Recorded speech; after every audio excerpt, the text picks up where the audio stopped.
नमस्ते मित्र आणि मैत्रिणींनो, कसे आहात सगळे. महा एक्झाम्स या यूट्यूब चॅनलवर तुमचं पुन्हा एकदा खूप खूप मनापासून स्वागत. तर मित्रांनो, मी आहे जयश्री आणि आज आपण पाहणार आहोत इयत्ता 7वी इतिहास या विषयातील पाठ क्रमांक 12 साम्राज्याची वाटचाल हा घटक आज आपण पाहणार आहोत. त्याआधी जर तुम्ही माझ्या चॅनलवर नवीन असाल आणि चॅनलला सबस्क्राईब केलं नसेल तर प्लीज चॅनलला सबस्क्राईब करा. त्याचबरोबर व्हिडिओ शेअर करा आणि व्हिडिओ आवडला असेल तर व्हिडिओला नक्की लाईक करा. चला तर मित्रांनो, वळूयात आजच्या आपल्या विषयाकडे.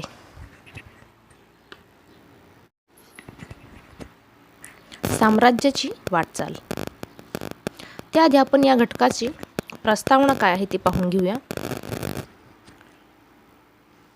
तर मराठ्यांचा उत्तर भारतात जो साम्राज्य विस्तार झाला त्यासाठी ज्या सरदार घराण्यांनी महत्त्वाचे योगदान दिले त्यांचा थोडक्यात आपण आढावा घेणार आहोत.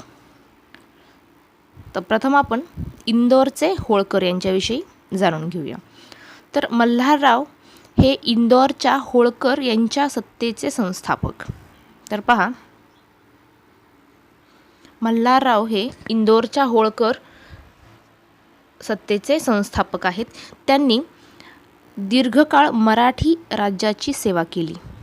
गनिमी काव्याच्या युद्ध पद्धतीत ते निष्णात होते. पहिला बाजीराव व नानासाहेब पेशवे यांच्या काळात त्यांनी उत्तरेत पराक्रम गाजवला. माळव्यात आणि राजपुतान्यात मराठ्यांचे वर्चस्व प्रस्थापित करण्यात त्यांचा मोठा वाटा आहे. पानिपतनंतर उत्तरेतील मराठ्यांची प्रतिष्ठा सावरण्यास माधवराव पेशव्यास त्यांची फार मदत झाली. तर पहा, मल्हारराव हे इंदोरच्या होळकर सत्तेचे संस्थापक आहेत. त्यांनी दीर्घकाळ मराठी राज्याची सेवा केली. गनिमी काव्याच्या युद्ध पद्धतीत ते निष्णात होते. तसेच पहिला बाजीराव व नानासाहेब पेशवे यांच्या काळात त्यांनी उत्तरेत पराक्रम गाजवला. त्याचबरोबर माळव्यात आणि राजपुतान्यात मराठ्यांचे वर्चस्व प्रस्थापित करण्यात त्यांचा मोठा वाटा आहे. पानिपतनंतर उत्तरेतील मराठ्यांची प्रतिष्ठा सावरण्यास माधवराव पेशव्यास त्यांची फार मदत झाली. पुण्यश्लोक अहिल्याबाई या मल्हाररावांचा पुत्र खंडेराव यांच्या पत्नी होत. तर पहा, ज्या अहिल्याबाई होत्या या मल्हाररावांचा पुत्र कोण, तर खंडेराव यांच्या पत्नी होत. खंडेरावांचा कुंभेरीच्या युद्धात मृत्यू झाला.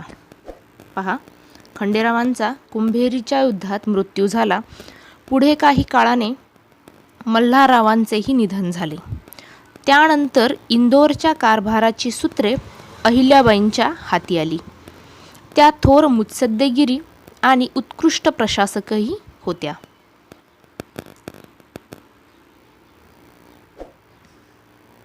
त्यांनी नवे कायदे करून शेतसारा, करवसुली अशा गोष्टींची घडी बसवली. पडीक जमिनी लागवडीखाली आणले. शेतकऱ्यांना विहिरी खोदून देणे, व्यापार उद्योगाला प्रोत्साहन देणे, तलाव तळी निर्माण करणे यासाठी त्या झटल्या. पुढे पाहूया.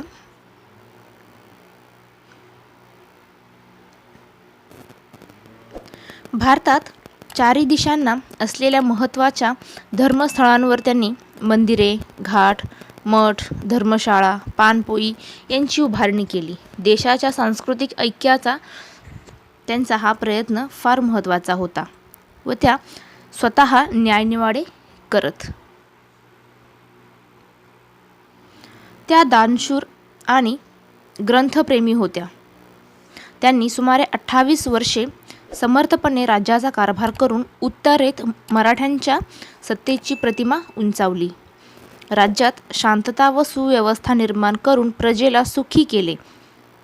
मराठेशाहीच्या उतरत्या काळात यशवंतराव होळकर यांनी राज्य वाचविण्याचा प्रयत्न केला.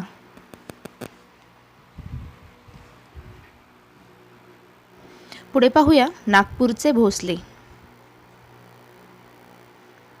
नागपूरकर भोसल्यांच्या घराण्यातील परसोजी भोसले यांना शाहू महाराजांच्या काळात वऱ्हाड व गोंडवन या प्रदेशाची सनद देण्यात आली. तर पहा, नागपूरच्या भोसल्यांच्या घराण्यातील परसोजी भोसले, नाव लक्षात ठेवा, परसोजी भोसले यांना शाहू महाराजांच्या काळात वऱ्हाड व गोंडवन प्रदेशाची सनद देण्यात आली. नागपूरकर भोसल्यांपैकी रघुजी हे सर्वात कर्तबगार व पराक्रमी पुरुष होते. त्यांनी दक्षिणेतील तिरुचिरापल्ली व अर्काट यांच्या आसपासचा प्रदेश मराठ्यांच्या वर्चस्वाखाली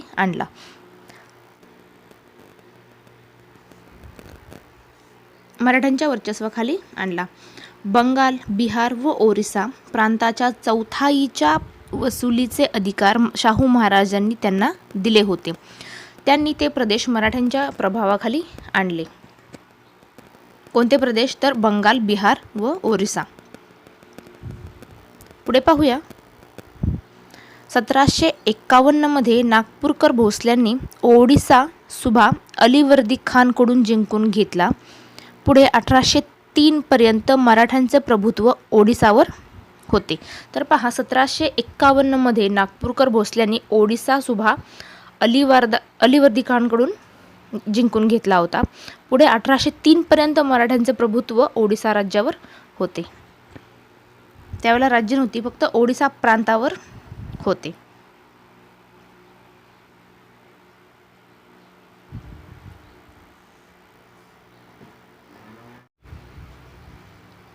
पुढे पाहूया. ग्वालियरचे शिंदे.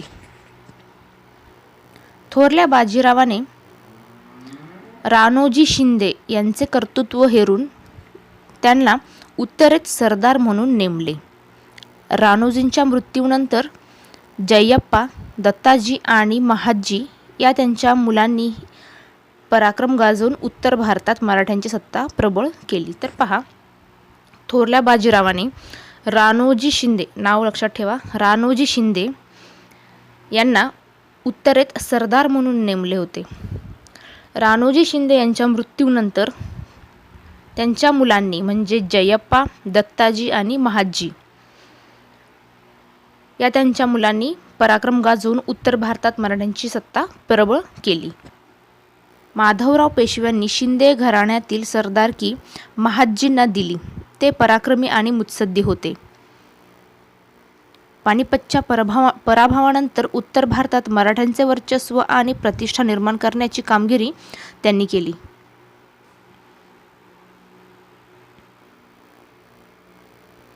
पुढे पाहूया. उत्तर भारताच्या सपाट प्रदेशात मराठ्यांची गनिमी काव्याची युद्ध पद्धती उपयुक्त ठरणार नाही हे त्यांनी ओळखले. त्यांनी डिबॉइन फ्रेंच लष्करी तज्ज्ञाच्या मार्गदर्शनाखाली आपली फौज प्रशिक्षित केली आणि तोफखाना सुसज्ज केला. तर पहा, त्यांनी डिबॉइन फ्रेंच लष्करी तज्ज्ञाच्या मार्गदर्शनाखाली आपली फौज प्रशिक्षित केली आणि तोफखाना सुसज्ज केला. या कवायती फौजेच्या बळावर त्यांनी रोहिले, जाट, राजपूत, बुंदेले इत्यादींना नमवले.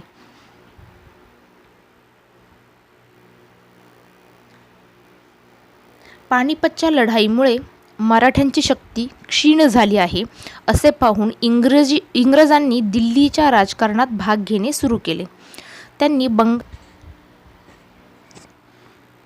त्यांनी बंगालच्या सुभ्याच्या दिवाणीचे अधिकार स्वतःकडे घेतले.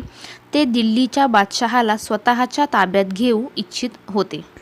तर पहा, ज्या वेळेला पानिपतच्या लढाईमध्ये मराठ्यांचा पराभव झाला, इंग्रजांना असे वाटले की आता मराठ्यांची शक्ती ही क्षीण झाली आहे. त्यामुळे इंग्रजांनी दिल्लीच्या राजकारणात भाग घेणे सुरू केले. त्यांनी बंगालच्या सुभ्याच्या दिवाणीचे अधिकार स्वतःकडे घेतले आणि दिल्लीच्या बादशहाला स्वतःच्या ताब्यात घेऊ इच्छित होते. कोणतर इंग्रज.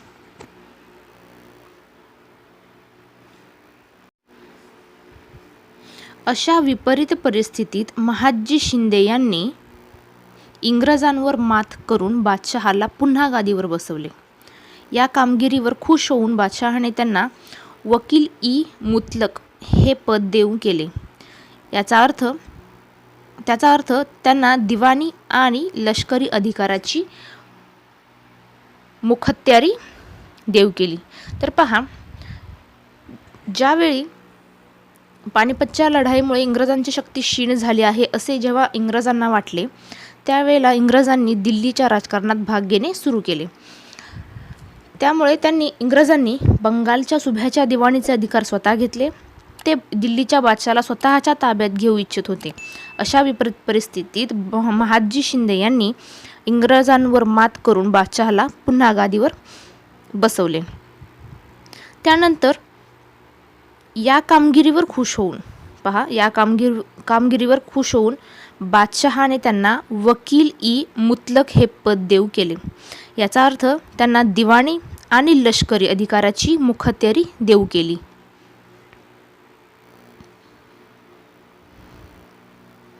त्यांनी ते पद बाल पेशवे सवाई माधवराव यांच्या वतीने स्वीकारले. या पदामुळे दिल्लीची पातशाही मराठ्यांच्या पूर्ण नियंत्रणात आली. कोसळणाऱ्या बादशहाचा डोलारा सावरणे हे सोपे काम नव्हते. महादजीने अतिशय प्रतिकूल परिस्थितीवर मात करून मोठ्या जिद्दीने 1784 ते 1794 या काळात दिल्लीचा कारभार पाहिला.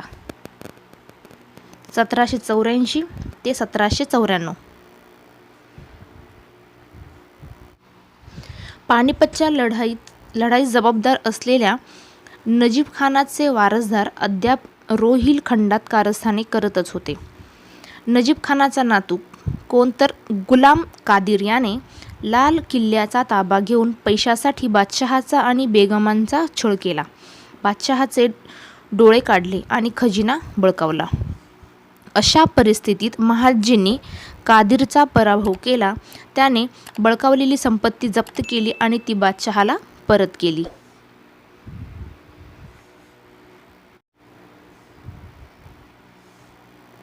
बादशहाची दिल्लीच्या गादीवर पुनर्स्थापना केली. अशा रीतीने महादजींनी पानिपतच्या लढाईनंतर मराठ्यांची पत परत मिळवून दिली.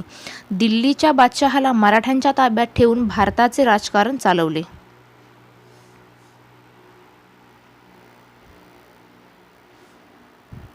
पेशव्यांच्या गृहकलह याचा एक परिणाम म्हणून रघुनाथराव इंग्रजांच्या आश्रयाला गेला होता. इंग्रजांच्या मदतीने पेशवे पद मिळवण्याचा त्याचा इरादा होता. तर पहा, पेशव्यांच्या गृहकलहाचा एक परिणाम म्हणजे रघुनाथराव इंग्रजांच्या आश्रयाला गेला. इंग्रजांच्या मदतीने पेशवे पद मिळवण्याचा त्याचा इरादा होता. मराठी मुत्सद्यांना ते मान्य नव्हते. त्यामुळे मराठे आणि इंग्रज यांच्यातील संघर्ष अटळ ठरला. मात्र त्यातून एक गोष्ट स्पष्ट झाली की हिंदुस्थानावर राज्य कोणी करायचे याचा अंतिम निर्णय मराठी आणि इंग्रज या दोन महासत्तांमध्ये संघर्षातूनच होणार होता.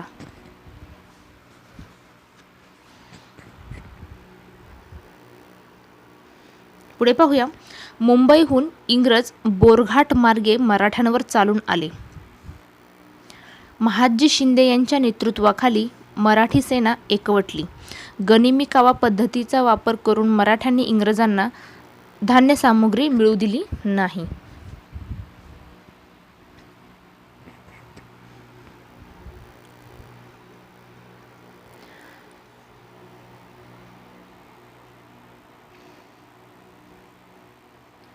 उभय सैन्याची गाठ वडगाव, सध्याच्या मुंबई-पुणे रस्त्यावर येथे पडली. या लढाईत इंग्रजांचा पराभव झाला आणि त्यामुळे रघुनाथरावाला मराठ्यांच्या ताब्यात देणे इंग्रजांना भाग पडले. दिल्लीवर 1803 पर्यंत मराठ्यांचे नियंत्रण होते. इंग्रजांनी भारत जिंकला तो मराठ्यांशी लढाया करून हे लक्षात घेतले म्हणजे महादजी यांच्या कामगिरीचे मोल लक्षात येते.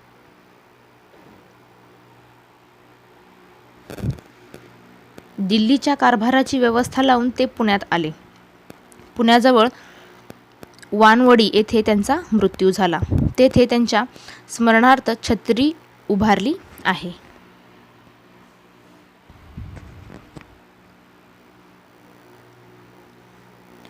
शिंदे, होळकर, भोसले यांच्याप्रमाणे इतरही काही प्रमुख सरदारांनी मराठ्यांच्या राज्याची उल्लेखनीय सेवा केली.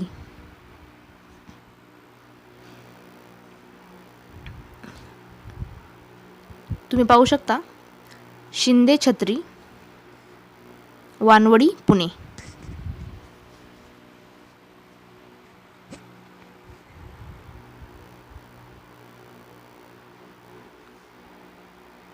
शिवाजी महाराजांनी उभारलेले आरमार कान्होजी व तुळाजी आंग्रे या पितापुत्रांनी प्रबळ बनवले.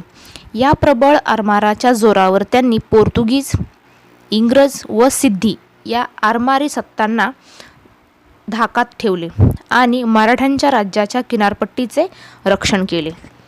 कोणी तर कान्होजी व तुळाजी आंग्रे या पितापुत्रांनी. त्यानंतर सेनापती खंडेराव दाभाडे व त्यांचा पुत्र त्र्यंबकराव यांनी गुजरातमध्ये मराठी सत्तेची पायाभरणी केली. खंडेरावांच्या मृत्यूनंतर त्यांची पत्नी उमाबाई यांनी अहमदाबादच्या मुघल सरदाराचे पारिपत्य केले. तेथील किल्ला जिंकून घेतला.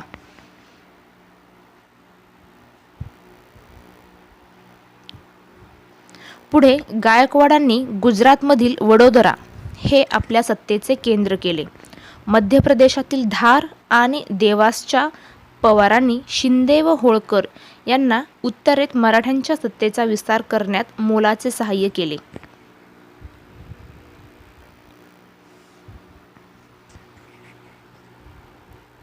कोणीतर धार आणि देवासांच्या पवारांनी. पुढे पाहूया. माधवराव पेशव्यांच्या मृत्यूनंतर मराठ्यांच्या राज्याची घडी विस्कटली होती. ती नाना फडणवीस व महादजी शिंदे यांनी व्यवस्थित बसवली. महादजी उत्तर भारतात मराठ्यांचे वर्चस्व स्थापण्यात गुंतले असताना नाना फडणवीस यांनी दक्षिणेकडील राजकारणाची सूत्रे सांभाळली. तर पहा, महादजी शिंदे यांनी उत्तर भारतात मराठ्यांचे वर्चस्व प्रस्थापित केले. त्याचबरोबर नाना फडणवीस यांनी दक्षिणेकडील राजकारणाची सूत्रे सांभाळली. या कार्यात पटवर्धन, त्यानंतर हरिपंत फडके, रास्ते इत्यादी सरदारांनी त्यांना साथ दिली. त्यामुळे मराठ्यांच्या सत्तेचे दक्षिणेत वर्चस्व स्थापन झाले.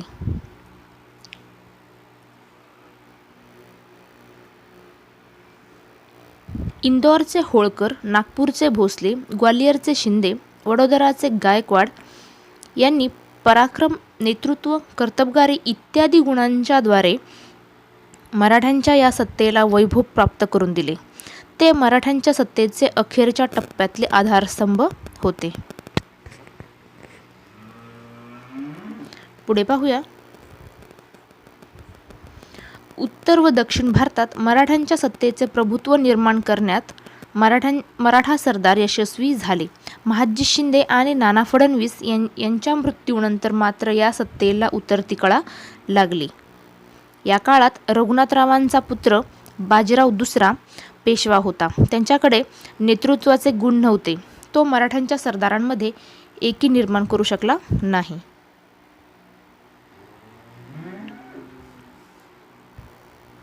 मराठ्यांच्या सरदारांमधील दुहीमुळे मराठ्यांची सत्ता आतून पोखरली गेली. अशा अनेक कारणांनी दुसऱ्या बाजीरावाच्या काळात मराठ्यांच्या उत्तरेतील व दक्षिणेतील प्रभाव कमी होत गेला.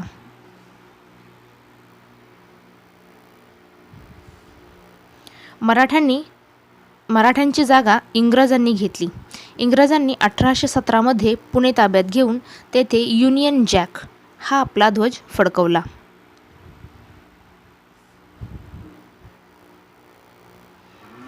1818 मध्ये सोलापूर जिल्ह्यातील आष्टीच्या लढाईत इंग्रजांनी मराठ्यांचा पराभव केला आणि त्यामुळे मराठ्यांची सत्ता संपुष्टात आली. ही घटना भारताच्या इतिहासात एक मोठा बदल घडवणारी ठरली. या घटनेनंतर इंग्रजांनी बहुतांश भारत आपल्या अधिपत्याखाली आणला. भारताचा पाश्चात्य जगाबरोबर संबंध वाढला. त्याचबरोबर भारतीय समाजव्यवस्थेत अनेक बदल झाले.